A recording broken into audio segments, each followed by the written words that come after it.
Hi everyone, welcome to my channel. So today I'll be talking about why I quit BMS. I'll be answering two questions. First, why I quit BMS and is there any scope in BMS or not? So talking about first question, why I quit BMS. So 2022 में ना when I gave NEET, I was 2 marks behind the cutoff. Okay. So मुझे था कि मैं NEET तो नहीं दे रही, या तो मैं मुझे MBBS मिलेगा या मैं कोई ना कोई कॉलेज लूँगी. तो मुझे BDS नहीं चाहिए था, मुझे फिजियोथेरेपी भी नहीं चाहिए था, मुझे वेट भी नहीं चाहिए था. So the last option I left with was BMS and मुझे मेरे स्टेट का टॉप गवर्नमेंट कॉलेज मिल रहा था that time and I was like ठीक है.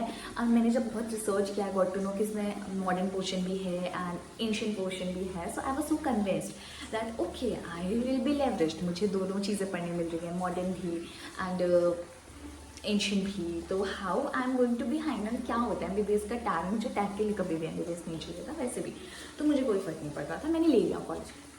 बट मैं जब वीक, और मुझे ऐसा भी नहीं है कि संस्कृत बहुत वीक था. आई स्कोर 98 मार्क्स, हाँ 98 marks in Sanskrit in class 10th exam. Okay. So मुझे संस्कृत ठीक लगती थी, मतलब मैं कर लेती थी, ऐसा नहीं मुझे इंटरेस्ट था बट मैं कर लेती थी. एंड जब जितने भी वीडियोस देखती थी तो मुझे बोलते थे कि सिर्फ फर्स्ट ईयर में संस्कृत है वो भी ईजी. तो मुझे लगता था ठीक है फर्स्ट ईयर में ही तो है, कर लेंगे, इट्स ओके. बट मैंने आई गॉट टू नो कि बिना संस्कृत के आपका कुछ नहीं होगा. आपको संस्कृत का एक्चुअली आपको लैंग्वेज कमान चाहिए उसका, क्योंकि आपको जो श्लोक्स होंगे आपको वो श्लोक्स आने चाहिए, आपको उसके मतलब आने चाहिए, आपको वो श्लोक्स रटे होने चाहिए, क्योंकि आपका पूरा 5 साल का curriculum is based on that shlok. इधर you are going to clear PG और not is based on that shlok. And that was a moment of shock for me. Wait what, ये श्लोक ये सब तो बताया ही नहीं था कि मुझे अगर PG क्लियर करना है. मैं तो इस सपने में आई थी ठीक है 5 ईयर का 5 ईयर्स का अपना BMS करूँगी, अच्छे कॉलेज से PG क्रैक करूँगी एंड लाइफ सेट है. बट ये श्लोक एंड ऑल ये मुझे नहीं पता था कि आपको PG क्लियर करने के लिए आपके श्लोक में इतना कमान चाहिए होता है. ये मुझे नहीं पता था अच्छे से. मुझे एक्चुअली इस प्रोफेशन के बारे में डीप नॉलेज थी ही नहीं. इतने वीडियोस देखने के बाद भी जब मैं वहाँ गई तो मुझे पता लगा कि ओके यहाँ पे तो सीन ही अलग है, यहाँ पे तो सब चीज़ें ही अलग है. आपको हिंदी में इतना ध्यान दे रहे हैं, आपके श्लोक में इतना ध्यान दे रहे हैं.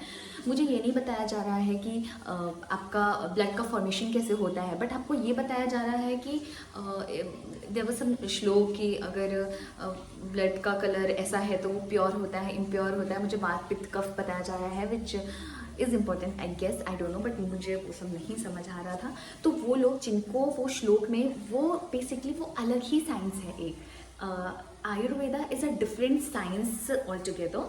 तो जिनको भी उस साइंस में इंटरेस्ट है, वो एंशिएंट बातें जानने में इंटरेस्ट है, उनके लिए वो बहुत अच्छा प्रोफेशन है. वो प्रोफेशन भी बहुत अच्छा है, मतलब कुछ चीज़ें बहुत अमेज भी करती है कि उस टाइम पे कैसे किया लोगों ने. बट अगर मैं अपनी बात करूँ तो मुझे बहुत ज़्यादा मॉडर्न चीज़ें जानने में इंटरेस्ट था.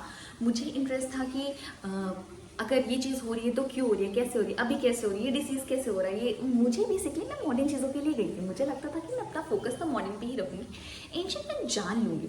बट उसमें सारा फोकस एंशिएंट पे था. अगर आपको PG क्लियर करना है कुछ भी तो मुझे पता लग जाए I can not survive.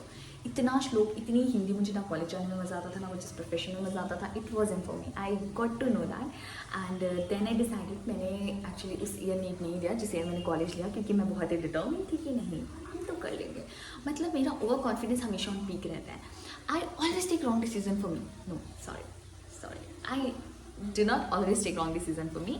The more correct word is always take my own decisions. Like no one influence my decision. मुझे जब जो मन करता है I just take my decision. And मैं फ्लो में गलत डिसीजन लेती हूँ, क्योंकि दीदी को लगता है कि दीदी सब कर लेंगी. दीदी को लगता है कि अरे ठीक है ना आप कर लेंगे, बट एक्चुअली मुझे हुआ नहीं, क्योंकि मेरा उसमें इंटरेस्ट नहीं आ रहा था. मैं कर लेती, मैं पास हो जाती, मैं रट के चीज़ें निकल जाती, बट मुझे वो करना ही नहीं था. मुझे चीज़ें समझनी थी, मुझे चीज़ें प्रैक्टिकली अप्लाई करना था. तो मुझसे वो नहीं हो रहा था and I gave NEET again, I got selected and that's it. तो अगर okay coming to the question, अगर आपको हिंदी और संस्कृत में बहुत इंटरेस्ट नहीं है, अगर आपको बहुत चीज़ें लॉजिकली जाननी होती है तो I don't think so this profession is for you. And may be अगर आपको कोई लॉजिकली समझा दे मॉडर्न से कोरिलेट करके, अगर आपको बहुत ज़्यादा एंशिएंट चीज़ों में इंटरेस्ट नहीं है तो this profession is not for you. अगर आपको एंशिएंट चीज़ों में इंटरेस्ट है, अगर आपको पता है कि आप हिंदी और संस्कृत बहुत अच्छे से कर लोगे, well and good, this profession is like very good. अगर आप ये कर सकते हो तो, इफ़ नॉट देन no.